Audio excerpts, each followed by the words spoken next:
SL Tech Invent YouTube channel එකේ විදිහට සාදරයෙන් පිළිගන්නවා. ඉතින් අද අපි ඔයගොල්ලන්ට අහන්නලා තියෙන්නේ soldering paste.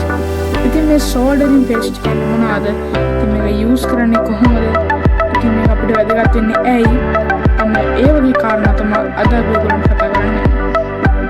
ඉතින් මේ soldering paste එක කතා කරද්දී ඔයගොල්ලන්ට කියන්න තියෙනවා හොඳ එකක් තෝරලා ගන්න ඕන.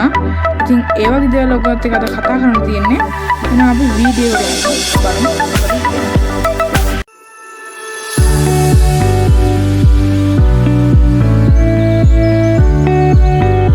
ඉතින් අපි මේ soldering paste එක ඔයගොල්ලන්ට රුපියල් 300ක් 350කට අඩු මුදලකට මිලදී ගන්න පුළුවන්. මෙන්න මේක මම ගත්ත රුපියල් 250ක් වගේ මුදලකට. ඔයගොල්ලන්ට පේන මේක මිලිලීටර 150ක් අපිට දීලා තිනවා. ඉතින් මේක අපිට ගොඩක් වැදගත් වෙනවා මේ වගේ ගානකට. ඉතින් මම පොඩ්ඩක් YouTube කරලා බැලුවා.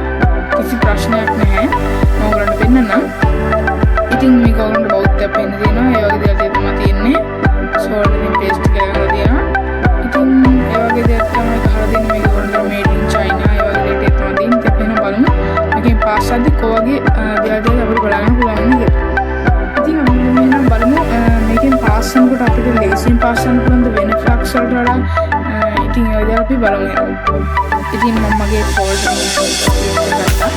ඉතින් මේ කියන්නේ අපේ group එකේ what 60 බෝඩ් එකක් what 60 මේක ටෙම්පරේචර් එක සිස්ටම් එක adjust කරන්න පුළුවන් adjustable soldering iron එක. ඉතින් මේක මම ගත්තේ දරාසෙයි. ඉතින් අපි නම් බලමු දැන්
මේක वीडियो को होंदा है ना मगे चैनल को सब्सक्राइब करला මේ වීඩියෝ එක ලයික් කරලා ෂෙයා කරන්න කියලා. තවත් දවසක අලුත් වීඩියෝ එකක් හැම කෙනෙක්ටම සුබ දවසක්.